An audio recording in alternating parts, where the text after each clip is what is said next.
Welcome to our house. This is the Screenplay Podcast, Season 2. I'm your host, Evan Grenis, and with me, as always, is PGA Tour player Andrew Novak.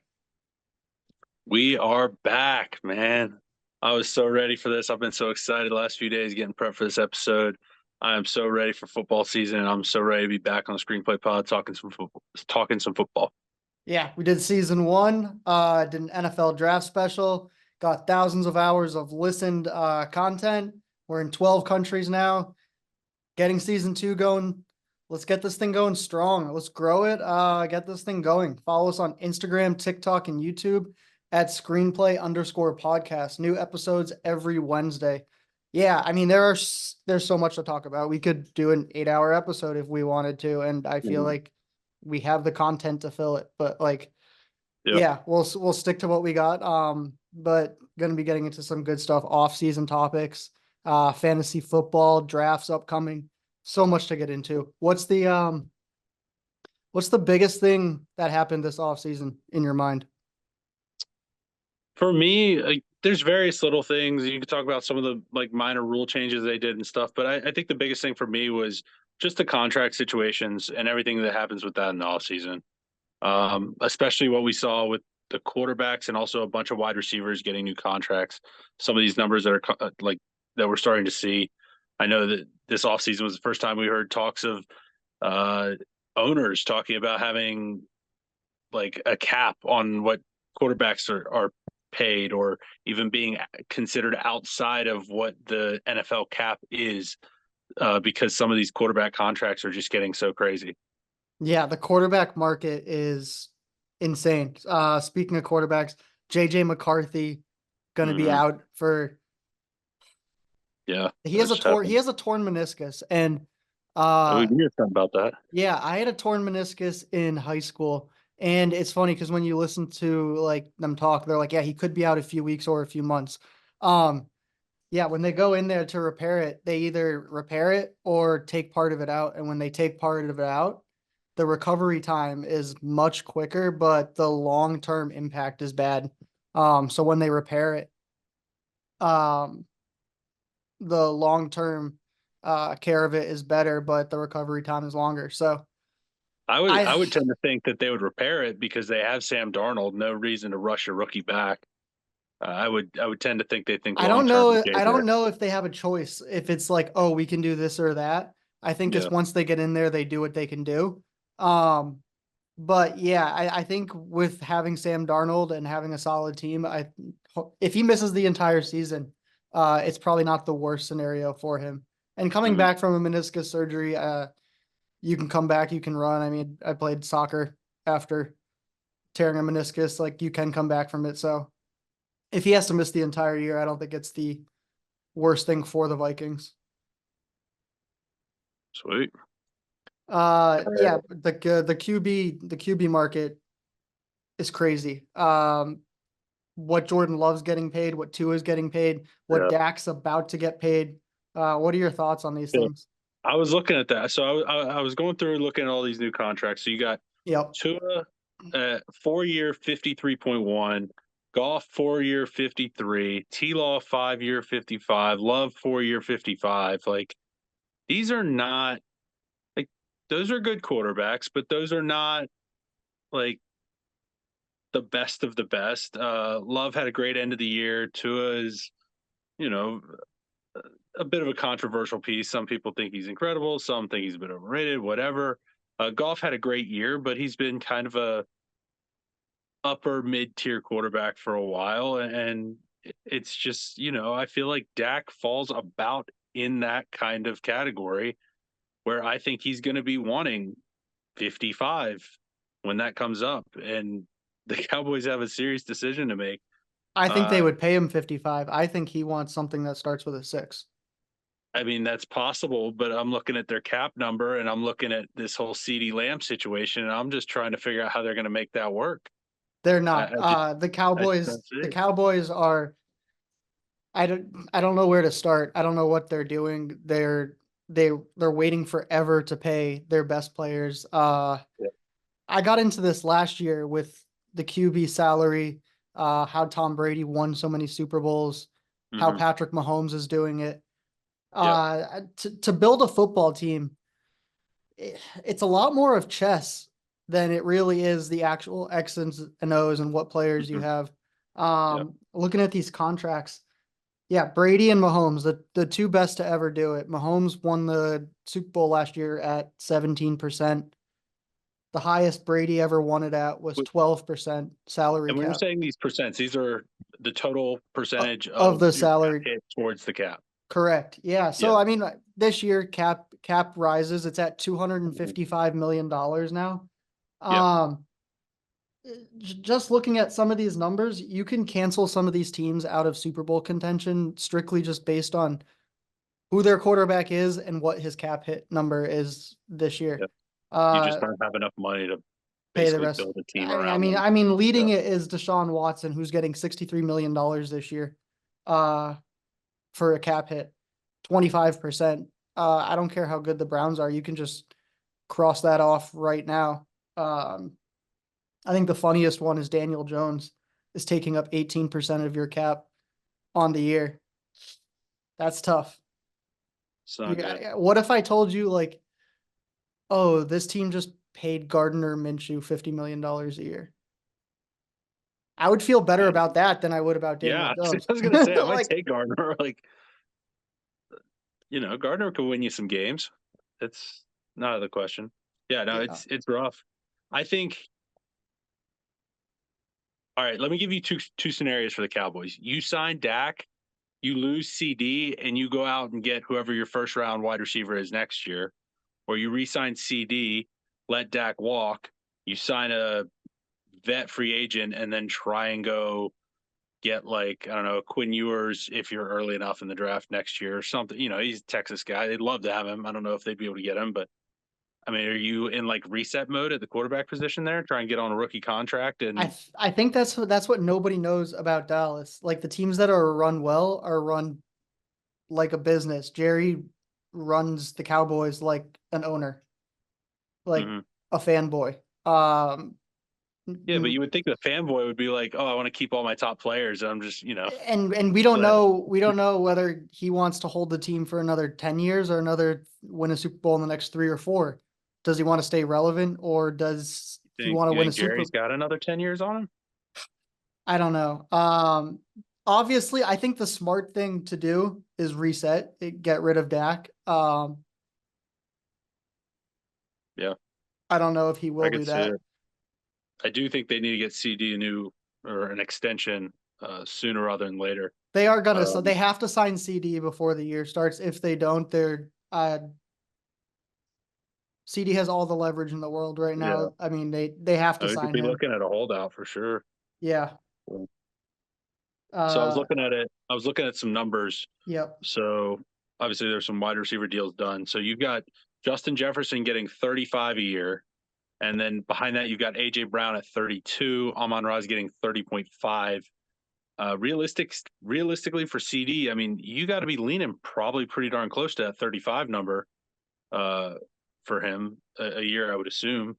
I mean, Yeah. looking at those names, those are other top wide receivers, but So I'm putting them at that top end. assuming Dak and CD get what they want, which they probably will because Jerry Jones runs the Cowboys. Um, you're looking at 36% of your cap being filled up in two players. Good luck. It's just a joke. And the fact that we're football enthusiasts and not football actual general managers and can like spot this and somebody who runs an organization can't like understand this concept, it baffles me. It really baffles me. I don't get it. It does not make sense. Yeah. I mean, if Dak was Mahomes, if he was like That's the the number one one except that's quarterback, the one exception to this rule. There's two ways to win a Super Bowl. There's a couple exceptions to it. If you have Mahomes, if you have Brady, you can yeah. afford to pay your quarterback upwards of 15, 17, 18%, which is a lot, not 25%. I Mhm. mean, we're seeing it now with Mahomes. Like he's Well, being paid. Yeah. he's like outside the top 8 or 10, I think, on annual. He just has a 10-year deal, so he has the highest value on his deal, but it's such a long deal, and it was when he said it, what was it, 4 years ago or so? I mean, it was like the standard, but now everybody's jumped past that in annual, and so now his cap hit is not so bad, and it's allowed them to have some flexibility in building the roster around him. I can tell you what's going to happen right now. Mahomes is taking up 14%. He just came off 2 Super Bowl wins. Uh, he's going to go to the Super Bowl again. Like, they have built it perfectly. Like, have Tyreek Hill, don't have Tyreek Hill. It doesn't matter. If you have Patrick Mahomes at a reasonable salary, which is what he's at, they're going back to the Super Bowl. Yeah. All right, let's get into our divisional breakdown. Got a couple weeks of preseason here. Gonna do that. You watch the preseason games? Are you locked into those, or you just kind of No, let them go? No. no. For how You like know, I will watch every regular season game, yeah. whether it matters or not. But when it comes to the preseason, like I saw some highlights for a few hours, but I didn't watch anything live because hmm if I someone does, watched I just can't. I can't take anything seriously. It's like I watched that Panthers Patriots game. It was some of the most unwatchable football I've ever seen in my life. It was so bad. I mean, the Panthers were awful. They it's did not even that the Panthers rested football like is unwatchable. I just find it meaningless. Like we're yeah. not. There's nothing for me to take off of it. You're not. I'm not basing bets off of this. I hmm It actually, I would say the Zach game got Wilson might. I didn't he go like 10 for 13. Like just. yeah. I mean, The game got better in like late third and fourth quarter when it was guys that literally were fighting for like a roster spot. Like it felt like the intensity of the game almost went up a bit more because it actually meant more to some of the guys too, which was kind of interesting. But yeah. I yeah, mean, it's it definitely means something to the yeah. guys actually playing. But for my viewing Mhm. standpoint, like I just can't get anything out of it. It doesn't. It's useless. For my gambling, my fantasy, my Yeah. selfish reasons.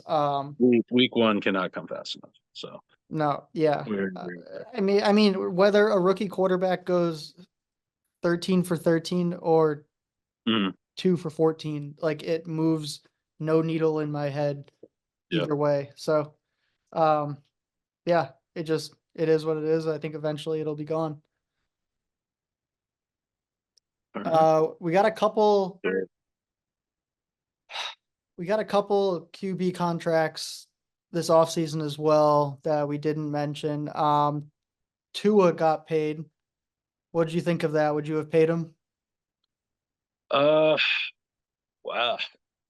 I think they needed to. I mean, they didn't get anything in the draft. They were going to have to pay him. It's they had to commit, and yeah, they got him at a hefty price, more than I think they would have liked, but in line with what other quarterbacks were getting. So it does kind of make sense. Um, it is what it is. I mean, it's like what we were saying. It's the quarterback market. Yeah. If you want to keep a player like that, that's what you're gonna have to pay. So I mean, I feel a whole lot better about the Jordan Love contract than I do with Tua. yeah, I would agree with that. I think Jordan Love has not. I think we kind of know what Tua is. He finally stayed healthy for like a chunk, and we saw what he is. I think Jordan Love was hitting his stride as the season went, and he was kind of on an upswing, and we don't exactly know where his peak is.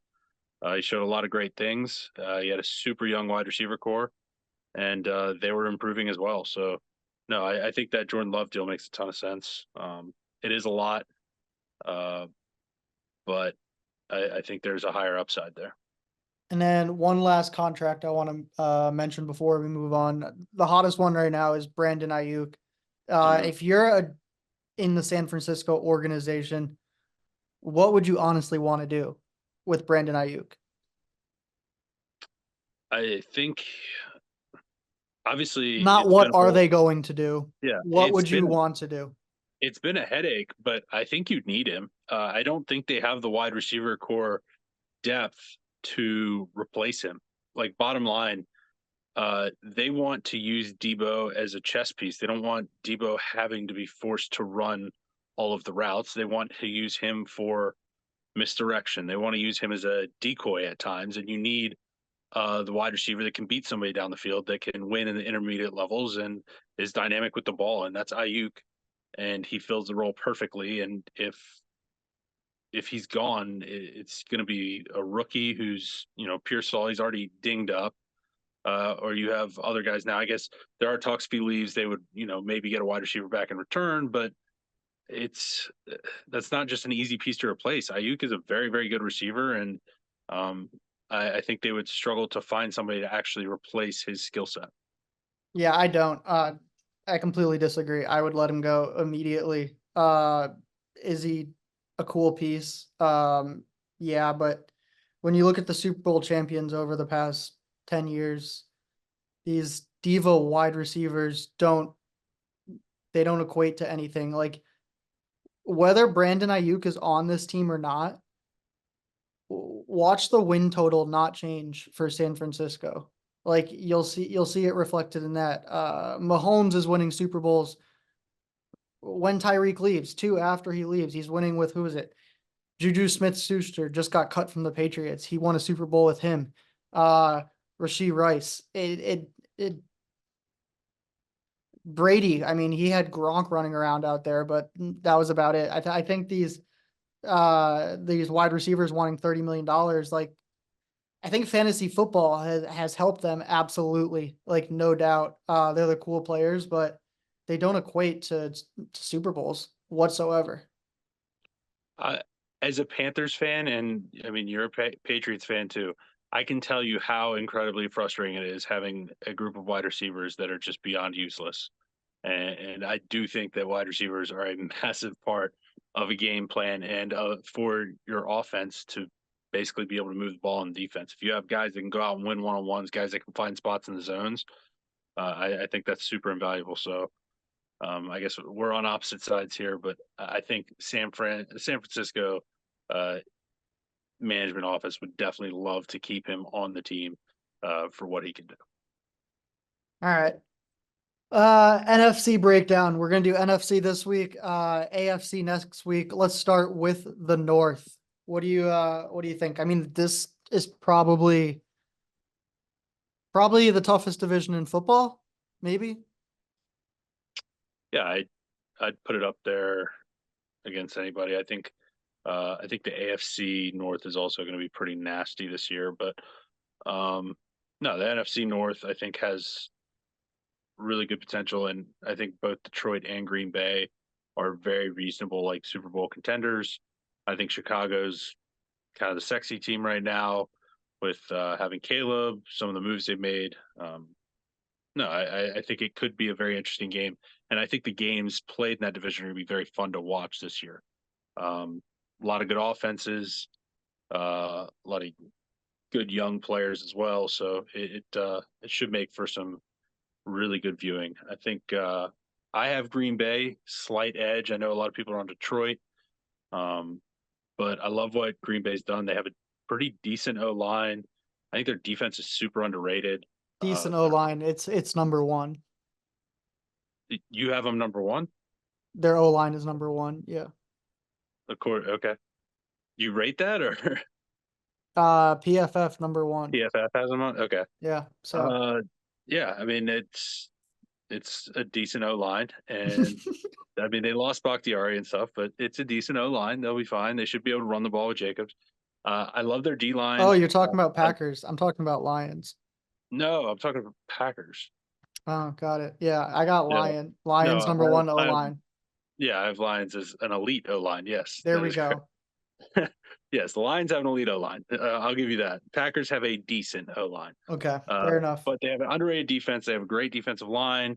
They have great corners. I feel like they have all the pieces you kind of look for playmakers. And then it will be a little bit wide receiver by committee, but I just Who do you love think? Who do you think's gonna pop up as the big guy this year for the Packers? Someone's gonna do it. as wide receiver.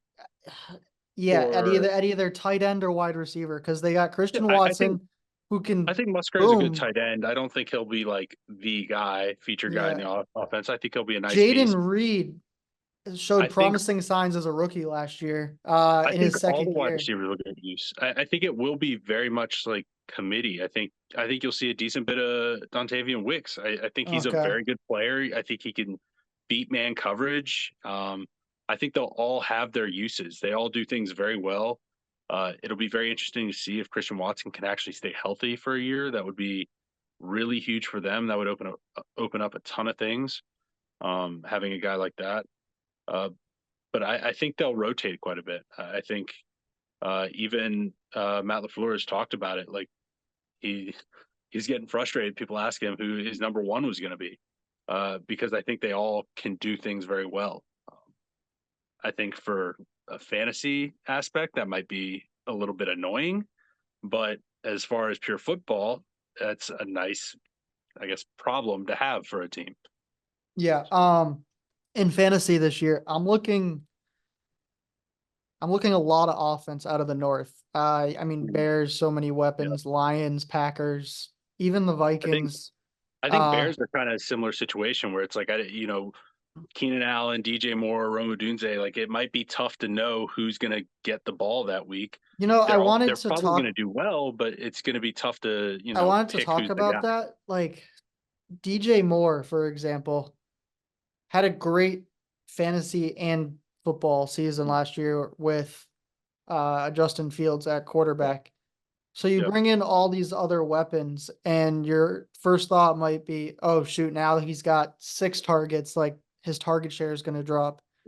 But I kind of think of it this way. It's like, wait, think about what DJ Moore did last year, getting double teamed all year with Justin Yeah. Fields at quarterback. If you Targets and give volume him, drop, but efficiency if you improves. give him Yeah. Caleb Williams Mhm. and now like you can't double team him. You got Allen and DJ Moore and you got Allen and Odunze and Cole Kmet and Swift out the backfield. Yeah. Uh, Absolutely. he could have even a better year with those Yeah. weapons on the team. I think you could see like Ayuk style numbers out of him where it's like, oh, he had 6 targets, but he also had 6 catches for like 140 and a touchdown. Like where Yeah. it's like he's not getting peppered as much, but when he is, like he's open and he is like, yeah, All I right. could definitely see some of that in Chicago. Let's move down to the South. This you can hear it in It's my rough. voice here. It's tough to look at. Yeah. Uh, it I want to give a little credit to Atlanta. I was going through their roster and stuff. It's not as bad as I actually thought. I think Um, Atlanta is. I like over their 9.5 wins. yeah, I might bet that over nine they and a half wins. They have the so number sixth ranked O line. They have yeah, Kirk I was Cousins. like pleasantly. I did not realize their offensive. I was kind of going through their offensive line. I was like, this is actually like pretty solid. Yeah. They could be If Kirk doing Cousins something. gets hurt, they have Michael Penix behind him who could take over. They have Bijan in the backfield who hopefully will be used correctly under new management. Zach They have the Robinson. Yeah, easiest schedule in the NFL. It's not even yeah. close. Uh, Well, they get to play the Panthers twice. They get to play the Saints twice. I mean, they're playing in this division. But they yes, no, it there is is. no reason why the Falcons won't win 12 games. Over 9.5.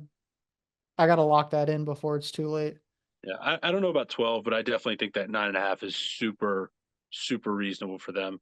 I do have a little bit of questions with their pass rush. I don't know how, I don't know who will be the guy there, but overall, not a ton of holes in this roster. And yeah, I absolutely could see this being a pretty good year for the Falcons because, I mean, the rest of this division was rough, man. The Panthers, like, tried to do some things. I think the Panthers defense is a little bit underrated. I actually do think they should have a decent defense, but that offense is still a mess. Yep.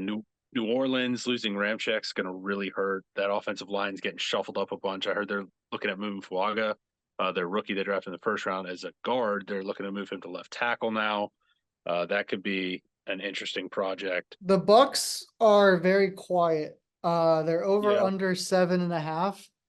Mhm. I mean, I could see them winning like 10 games. They have a good D line, but they have like some secondary issues, I think. And they have like good weapons. Like, they They got Mike got that Evans, they Chris got Tristan Godwin. It's like Wirfs locked up. I mean, they they don't have a whole lot of depth though. Like if Evans gets hurt or if Godwin gets hurt or if like White gets hurt, like things kind of get a little bit weird there because they don't have a whole like basically no proven they're like a keep your or eye on tested it team. anybody. Like we'll see how it Yeah. goes. Like I could 'Cause, like their backup running backs like Bucky Irving, but I'm pretty sure he's like 5'8", 5'9". Like he's not going to be taking a ton of hits. Like it's kind of weird. I worry if they start getting some injuries, it might get a little interesting on offense. But their starters though. I mean, Tampa Bay probably should finish second in this division. yeah. But I definitely liked Atlanta. Look at their roster a little bit more. All right, let's move to the East. We got Cowboys, Giants, Eagles, Commanders. This division's interesting. You could spend an hour talking about this division alone. I mean, looking at my notes, I have so much stuff to write down about the Cowboys that I wrote nothing down at all. Just a mess everywhere. The Dak problem, the CD problem, Jerry Jones, no weapons. Zeke is your primary running back. Um,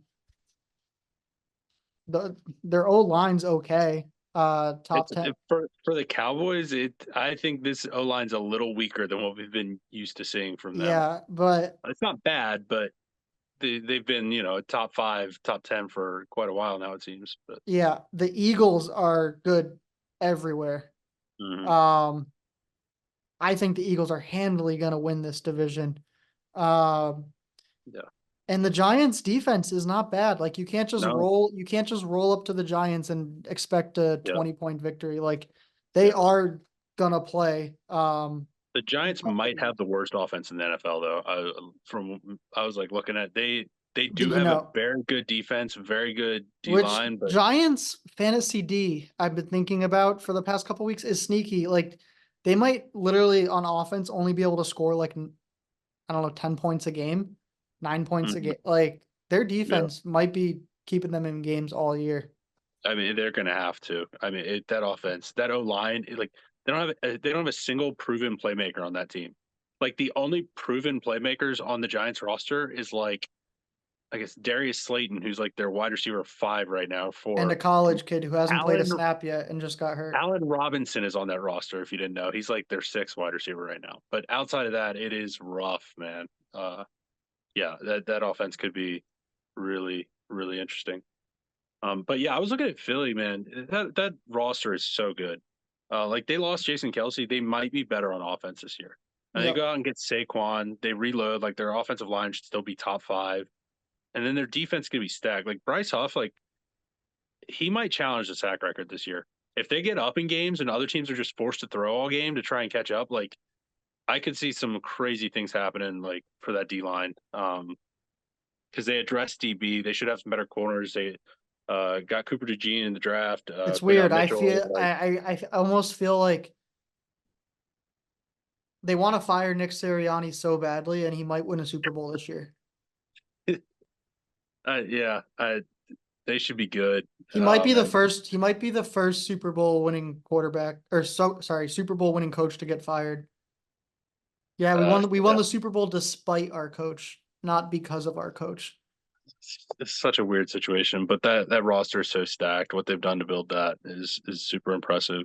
If you gave me Um, the Eagles roster and I was the head coach, I could walk around practice and win 8 games and just you know what I mean? Like yeah, yeah. I could be like, yeah, I coached a season in the NFL and won 8 games. Like, what'd you do? Absolutely nothing. I walked around at practice and I was the head ball coach. uh, Last thing I do want to touch on though, Washington. I was looking through the roster, like not as bad as I was kind of expecting. I could see Dan them having Quinn, like a slow start to the season and really turning it on at the end and yeah, being a tough out. the offense will definitely kind of go how the offense will kind of go how Jaden Daniels goes. They have like very like severe offensive line I'm issues that worried need to about be Jaden handled. I'm But worried about an they Anthony Richardson situation happening. they have weapons, man. Like they have some like decent wide receivers. They've got like running backs. I think their tight end room might sneak up on some people.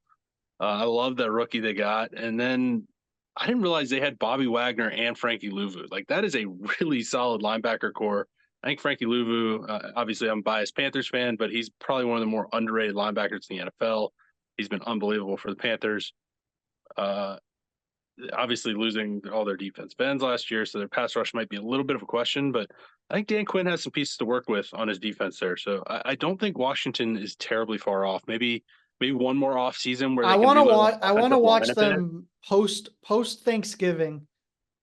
Yeah, I see Washington turning up a lot of upsets.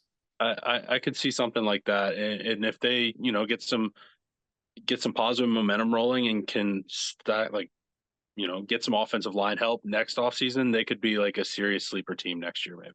Yep. All right, last one here. The NFC West. We got Cardinals, Rams, Niners, Seahawks. Uh, Cardinals are making a little bit of noise with, drafting Marvin Harrison Jr. You got Yep. Kyler Murray, Trey McBride, who's not too many people talk about, but big in fantasy right now. Um, their O line though is trash. I don't expect the Cardinals to Yeah. really make too much noise this year. Maybe give it one more year, Yeah. uh, to build.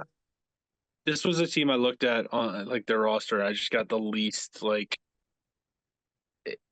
I just felt like okay, like I don't really have like a whole lot of comments here. Like this is just like a rebuilding year sort of thing. Like Yep. there are pieces here, but this is not even close to like a full build. I think the defense will be like okay. The offense will probably have its moments, but this is a This team is that's probably a not going to win a ton of football games. Yeah, this is a 49ers Rams division. I'm worried about the Seahawks. Geno's already got injury Yeah, problems. They got the 31st ranked O line. They yeah. got some weapons, but I see it being a tough season for them, especially with new coach. I am Uh, in, I am interested to see Grubb as OC there. I really love what he did back with Washington. Uh, I think he has some fun wide receiver pieces to work with, so they could be a fun team to watch. Maybe some good film content, but yeah, I don't think they're going to win a ton of football games I either. mean, if the 49ers sign Trent Williams, they will win that division.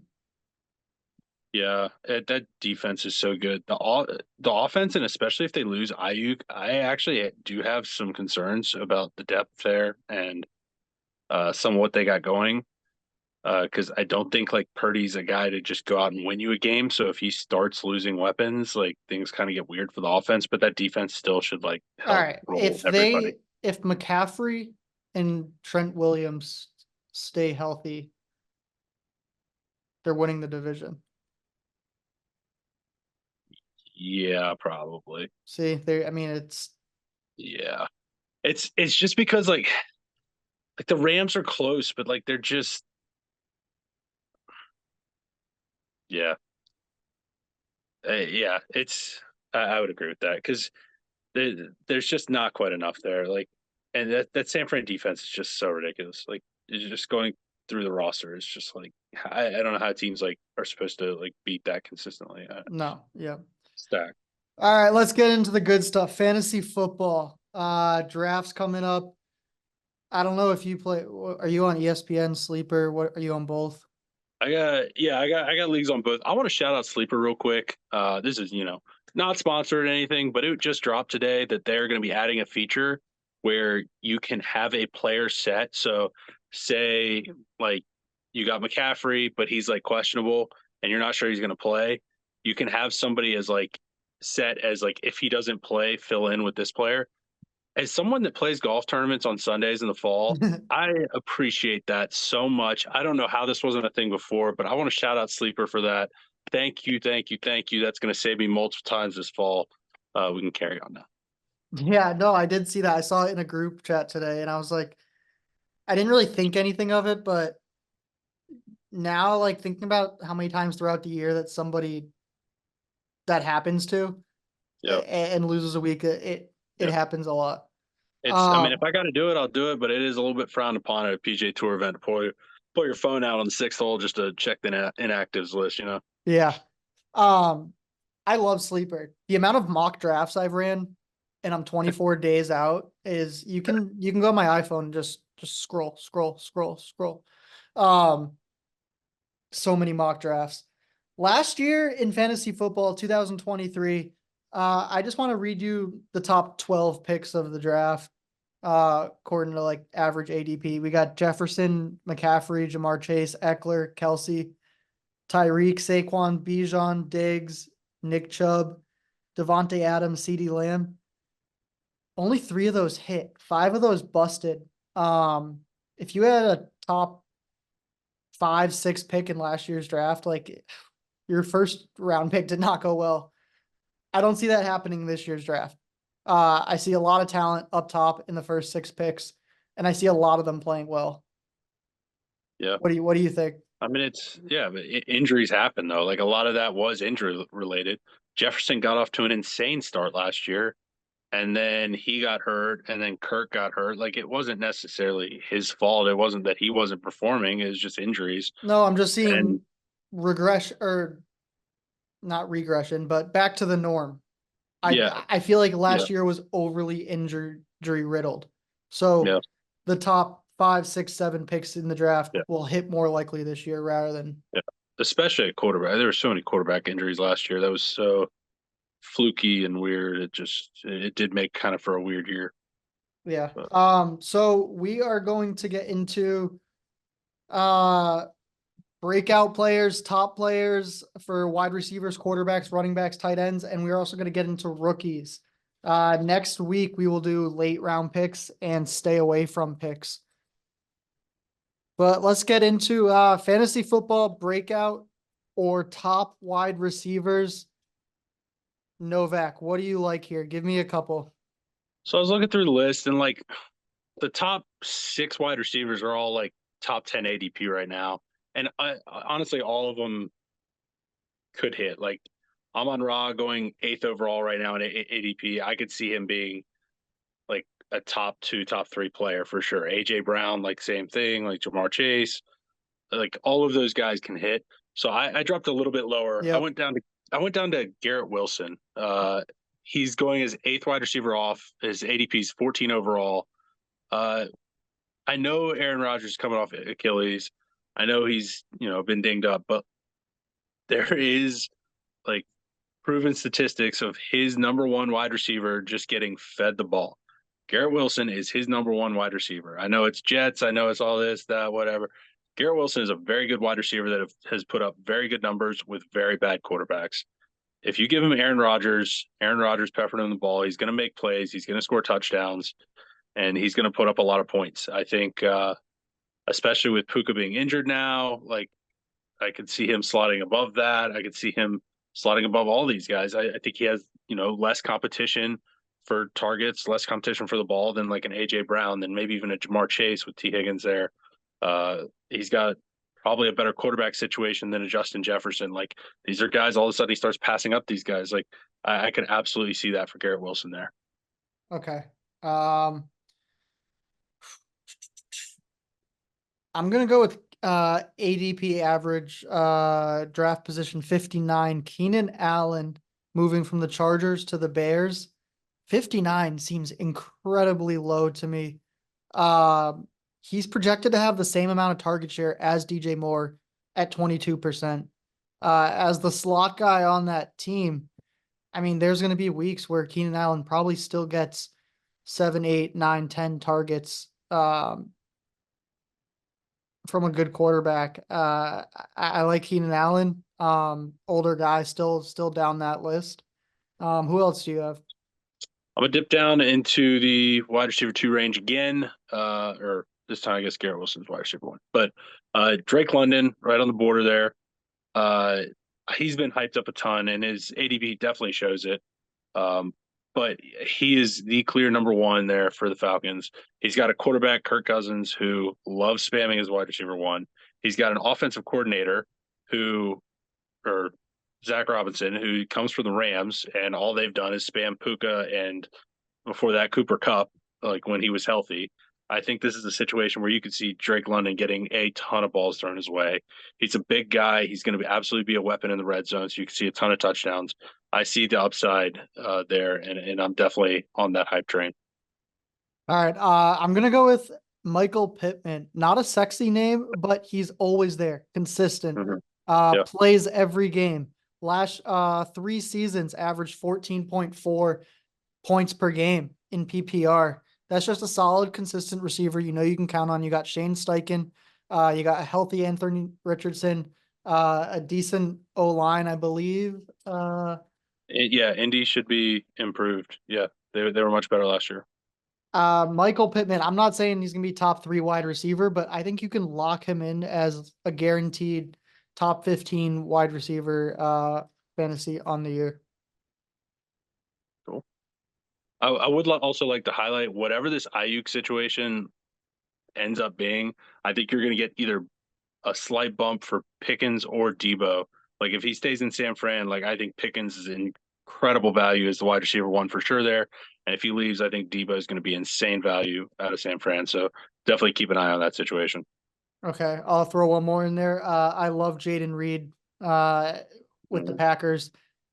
In his rookie season, he was number 25 with an improving Packers and an improving Love. I don't see any reason why he doesn't hop into the top 20 and get a little more target share than last year. Let's go to breakout or top quarterbacks to look at. Who do you got? So I got two. I'll just rip them both. Yep. I got AR-15, Anthony Richardson. The rushing upside's insane. He was obviously hurt very early in the year last year, but both outings that he finished, he had great weeks. He looked like he was heading towards another one before he got injured. Dude is going to score a bunch of touchdowns. Dude's going to throw for some yards. He's got some decent wide receivers. He's got a bunch of tight ends he can throw to. And I think he's absolutely a value. And then Kyler Murray, he's going his 10th off. We don't really know where that team's going to be, but they're probably going to be losing a lot. He's going to be forced to throw. He's going to have to run. He's going to have to do everything. He actually has a proper wide receiver one now. He has a very, very good tight end. I think there is potential there for him to put up some decent numbers, even if it is in garbage time. All right, I got two different quarterbacks. Jordan Love, ADP number 86. That's way down there. Last year he was the number 5 fantasy quarterback. I think you can lock Love in as a top 3 QB this year. I honestly don't know why he's so far down the list. I would look to snag him in some of those later rounds. And then Tua at average draft pick 107. He was number 9 last year, and he's got weapons everywhere. He should put up stupid numbers in this offense with Waddle, with their backfield, with Tyreek. I don't care how good he is in the playoffs. He's a solid fantasy quarterback down there in the middle rounds. So Jordan Love top 3. So they got Josh Allen, Patrick Mahomes, and Jalen Hurts as 1, 2, 3 right now. Who's he on seeding? Oh, I don't think Patrick Mahomes is a top 3 fantasy quarterback. Okay. Oh, Okay. that I don't get the.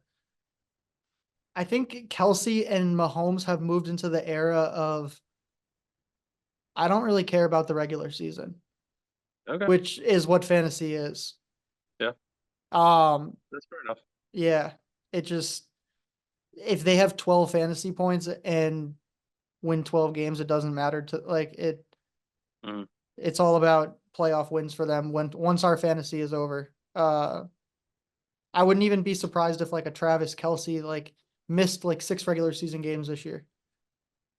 And Interesting. you know, Well, we'll touch on that. okay. So, Breakout or top running backs? Shoot. so the top 3 running backs this year, like you have McCaffrey is obviously top overall player, and then you have like a little tier of Brees Hall and Bijan, and then you have a drop, and then you have Saquon. And I'm not really understanding why Saquon has fallen behind the others because he has by far the best offensive line he's ever had in his career now. And yes, I guess he has a quarterback that will maybe take a few touchdowns from him, but it's not like the Giants were really in the red zone much before anyway, so he wasn't scoring a ton of touchdowns before anyway.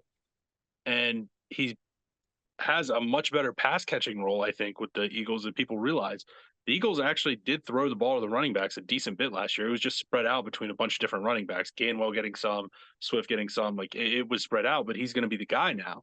No, I So I agree with you. I mean, with the think Saquon, Giants, they were able to stack the box too because yeah, they don't have weapons. I mean, right. now that they have weapons, they can't he could have a dangerous year there.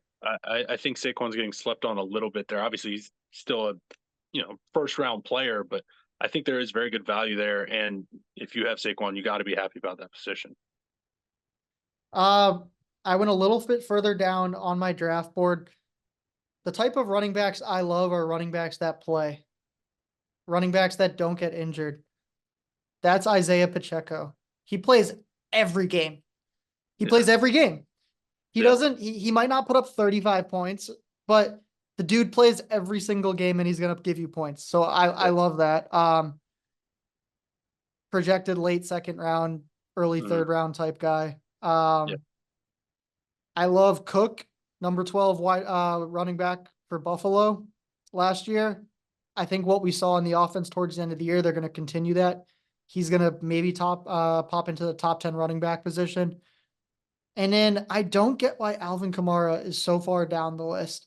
Uh, he's going to be getting projected 43% carry share plus 14% target share on catches. I still think Kamara has a ton of value on the Saints.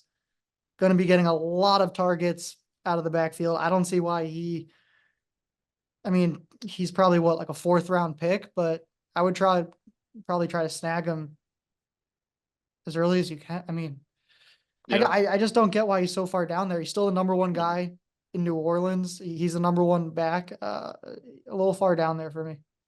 Yeah. I as well, I had Isaiah Pacheco. He's the clear number one in Kansas City. I think this could be the first year we see him as a three down back. He said he's improved his pass catching. He really worked on it. And this is the first time he's now playing for the Chiefs, and they don't have Jerick McKinnon.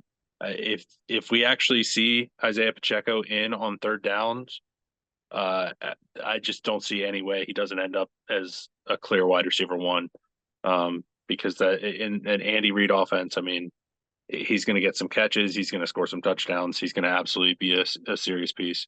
And then lastly, I do have one a little farther down. Like you said, guys that play Zamir White. The Raiders probably will not be like fantastic, but he's going to get a lot of work uh, in an offense that is probably going to be looking to possess the ball. He might get some dump off work, stuff like that. It's not a sexy pick at all, but he's going to get a ton of volume, and he should be a pretty reliable point scorer for you.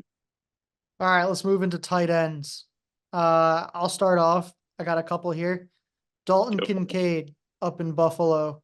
He's looking at about 20% target share this year with Diggs leaving. Uh, I see Kincaid finishing as a top three tight end. And at ADP 49, pretty far down there as well.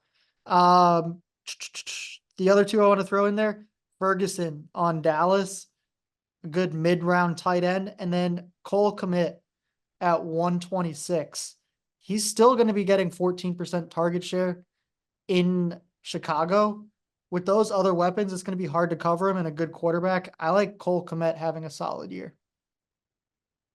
So you're going to completely disagree with Yep. this that I'm about to go off on, but Travis Kelsey No, is the it's number two tight end right now. Not number one. He's number two. We I haven't seen know. that in years. Yeah. Years. Why is he number two? Sam Laporta had a great year last year as a rookie. Fantastic year. But his role hasn't really changed. He's just going to be Sam Laporta. He's going to play all the games. He's going to get some touchdowns, catch a bunch of balls. He's going to be a big piece of the offense. But peak Travis Kelsey is better. And peak Travis Kelsey has a wide receiver that's been arrested and a wide receiver that's now hurt and a rookie wide receiver that's 160 pounds that everybody thinks the ball is going to be going to. Well, no, the ball's going to go to Travis Kelsey like it always has. Unless he gets injured, which is why he didn't play as well last year. He was playing injured for a good chunk of the year. If you go watch the playoffs, you'll see enormous Travis Kelsey. Now, I know you said he's just showing up for the playoffs. That just doesn't seem like Travis Kelsey to me. I think he was playing hurt. That guy wants to win more than anybody. He wears his heart on his sleeve. He is a competitor. I think you're going to see Travis Kelce go back to normal. I think he's tight end one this year, and I think people are going to be looking back like, why were we getting this guy in the third round when he was the fifth overall player the year before? And don't think much has changed. I just don't agree. I feel like drafting uh Laporta or Kelsey in the first 3 rounds is fantasy suicide.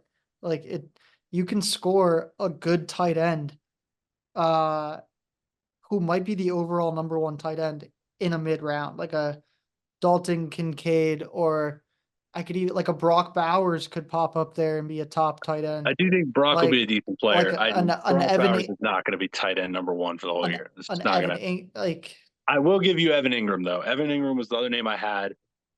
So in the preseason, it was looking like their two wide receiver sets were actually going to be maybe Gabe Davis and Brian Thomas, their rookie, which are two more like deep ball guys looking to work down the field, opening up things underneath.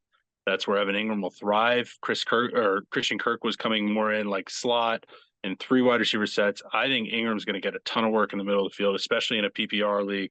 I think Ingram has incredible value this year. yep. But All right, let's move over to rookies, fantasy. Who to check out in rookies? Wide receivers. Who do you like in this draft? it's kind of obvious people are really on him, but Marvin Harrison, he's just there's no way he doesn't get a ton of balls. Yep. He has to. This is a team that's going to be losing.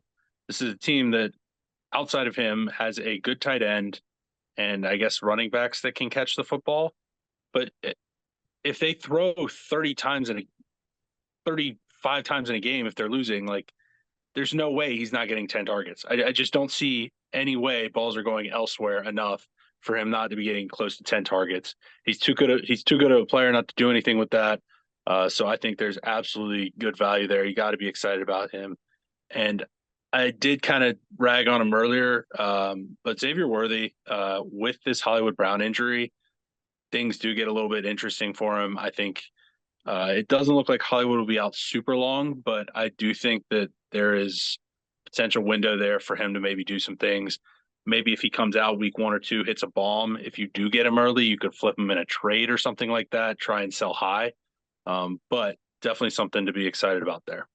I'm very high on Lad McConkey. He's running with the ones at Yep. Charger camp. By middle of the season, he could be a steal in the middle of the round there for rookies. And another one I Yep. like is Adonai Mitchell, with Indianapolis. You got Shane Steichen. You got a good old line. You got a healthy Anthony Richardson. You got Michael Pittman there, to take And some pressure off.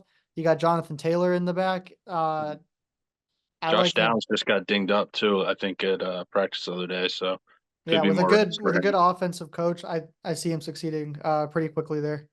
Let's go to quarterbacks, rookie quarterbacks. Tough for fantasy. A lot of good players, not a lot of good fantasy quarterback rookie options. What do you got?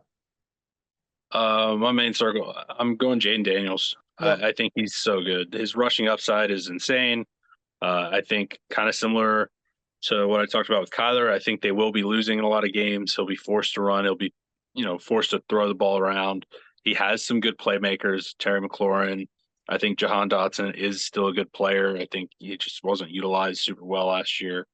I think he has some decent wide receivers, and I would not be surprised to see him put up a pretty solid showing for his first year. And like you said earlier, I would not be surprised to see him really blow up on the back half of the season. So maybe streaming later in the season, he could be an option.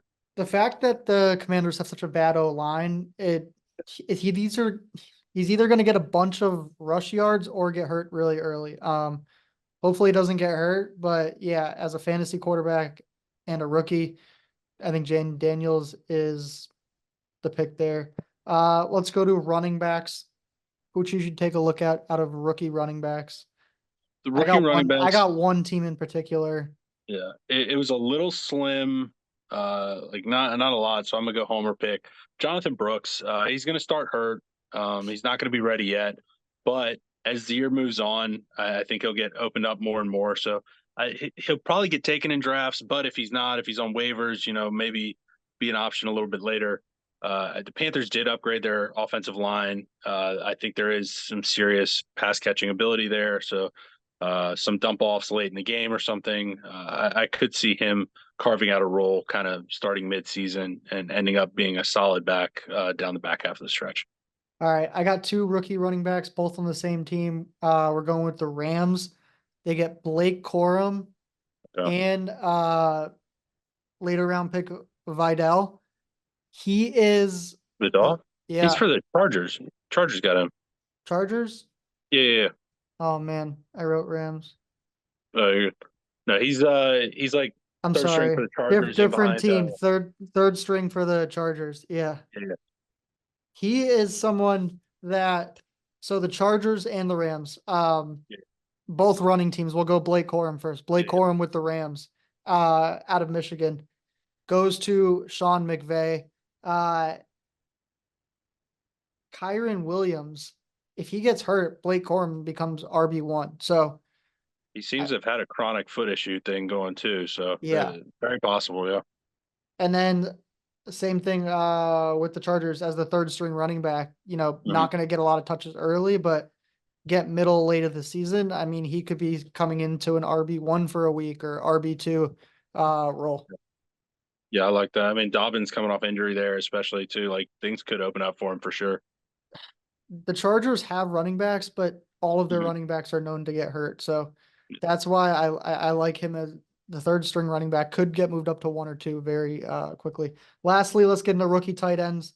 Not really a whole lot of picking here. Yeah, You got Brock Bowers going to the Raiders, who on I do like Brock Bowers. Yeah, fantasy side should have an up year coming into the league. yeah, Anyone I do like anyone Brock else to Bowers. look at? It sounds like Brock Bowers is being used a lot of different ways too, which is fun. That means this is coming from people seeing him at camp, but they're saying he's lined up in the backfield, H back. He's lined up split out wide in the slot. Like they're using him like you would use a weapon properly. So I like hearing that. I think it's not normal for rookie tight ends to have big years, but that seems to have been broken last year with Sam Laporta and some other tight Yeah, ends having some great years. So hopefully, he can put together a great year. I would not be surprised with a player his caliber having a good year.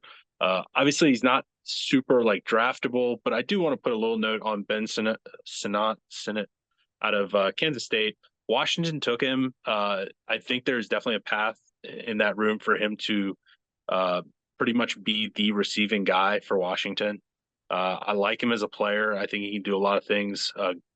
Just good ball catcher. I mean, he's a good player, and I think that Washington is definitely looking for a guy that can be a bit more of a what do you call it, like a safety valve kind of thing. They did go out and get Eckler for running back, but still like a safety valve over the middle of the field, short yardage stuff for their rookie quarterback. I could see him, putting up some decent targets as the year goes on. yeah, he got a few catches in this preseason week, which means nothing I to think me. he actually led the team in yardage in their first game. Now, obviously, it's preseason, like we Means said. nothing to me, Doesn't mean but anything, it does. but yeah, no, he's But a it's good, there. solid player, Yeah. and yeah, Um, Next week we will get into late round picks and stay away from picks. Got a couple weeks to our fantasy draft incoming. All right, this was a big talking point over the past week. The NFL top 100 list came out, voted on by players. I'm going to give it a quick read down. We got Tyreek, Lamar, McCaffrey, Mahomes, Myles Garrett, Chris Jones, Trent Williams, TJ Watt, Travis Kelce, Max Crosby. Obviously, the thing that has everybody up in arms is Mahomes being number 4. This is a ridiculous list. It's voted on by players. They vote for their friends. They vote for their buddy. This list means nothing. When you put Patrick Mahomes at 4, you disqualify the entire list. So, I agree. yeah, as far as a list, it's a list and we love lists, but it means nothing. So we are creating our own list. Top 10 players list. Own opinion, not voted on by the players. Novak, what do you have? Give me your 1 through 10. Starting with 10 or starting with 1? Give me your 1, because we all know what 1 is. All right, 1, Patrick Mahomes. Let's Thank not you. make this too hard. It's Mahomes. Let's Number just rip 2, just rip through it, yeah. 1 through 10. All right, so number 1, I got Patrick Mahomes. Number 2, I've got TJ Watt. Oh, Number 3, I've got Myles Garrett. Number 4, I've got Tyreek Hill. Number 5, Josh Allen. Number 6, Lamar Jackson. Number 7, Trent Williams. Number 8, Christian McCaffrey. Number 9, Justin Jefferson. And number 10, I went with Micah Parsons. wow. You went defense heavy early there. A lot of the same players I have. CMC a little low, I thought maybe. I thought you can get him up there a little higher. Let me read my list. Obviously we got Mahomes at 1. I got Josh Allen at 2, Lamar Jackson at 3, McCaffrey at 4, Tyreek at 5, Trent Williams 6, Myles Garrett 7. I threw CJ Stroud in there at 8, Jordan Love at 9, and Nick Bosa at 10. You rank those like a fantasy football player. I rank those like a. Oh. I Jordan watched. Love in the top 10. I love Jordan Love. I think he's a fantastic player. I watched this. Top 10 is wild. I made this as a. I watched the NFL last year. Okay. I mean, based on last year. Yeah. And my top 10 players in the NFL. Yeah, but you have to consider. I didn't. 1, 2, 3, 4. I have Jordan Love as the 5th quarterback on that list, and I also said he'd be a top 3 wide receiver this year. It's not outlandish that I have him there. Yeah, I mean, you say he'd be a top 3 fantasy quarterback, but you also said Mahomes wouldn't be a top 3 fantasy quarterback. This is not fantasy rankings. This is who is the best players. No, yeah. I have Mahomes at 1, and I have Love. I have Love. This is why lists are great, because I have him there, and I think it's a lot more than just and see, the like 9th best player. I think it's like you take it all into account. Like, what do you mean for your team? What's your influence? Like, are you leadership? And as I'm saying this, I'm now kind of thinking like I'm kind of leaning towards the Packers potentially making the Super Bowl this year. And if the Packers do make the Super Bowl this year, and I was to make this list next year, yeah, I probably would have a Jordan Love in like the top 10 if they were able to make it that far. It's probably because he was playing really well. So I mean, I guess it isn't out of the question. It's just I just do have the Lions up as a slightly better team as to why the Packers don't get there. Geez, I mean, we could do hours on this alone, just the fantasy stuff alone, but we're back season 2. That was first episode of it. We'll be coming back at you next week with more fantasy news. We'll be breaking down the AFC. We did the NFC this week. We'll have some games, probably some more lists. But super excited. This is when it's 11:30 at night. I'm in bed. I'm thinking about who I'm going to be drafting in the 3rd or 4th round in fantasy. I'm like, do I need to go Josh Allen here? Sounds like it's not going to be Travis Kelce. No, it will not be Travis Kelce. I have this feeling that drafting tight ends early is suicide because you lose out on a running back or wide receiver. I don't know. Yeah, but if the value is there, if the difference of what your tight end does compared to who you'd be replacing with is that great, you got to do it. Yeah. And I think the value right there. The risk factor is so high that if it doesn't pan out, it's roster suicide almost. Yeah. But any time you use a 1st or 2nd round pick on somebody, if they get injured and completely flop, you're gonna be kind of cooked anyway, regardless of position, because those are supposed to be the guys you got to hit on. Those are supposed to be like the cornerstones of your team. So but I get what you're saying. That's fantasy football. All right. Follow us on Instagram, TikTok, and YouTube at Screenplay_podcast. Listen to our podcast on your favorite streaming platform. Wednesdays, 8 a.m., new episodes. This was first week. We're going to be going all the way through the season, through the Super Bowl. So months of us coming up. It's good to be back. Evan Grenis and Andrew Novak with the Screenplay Podcast. Thanks for listening.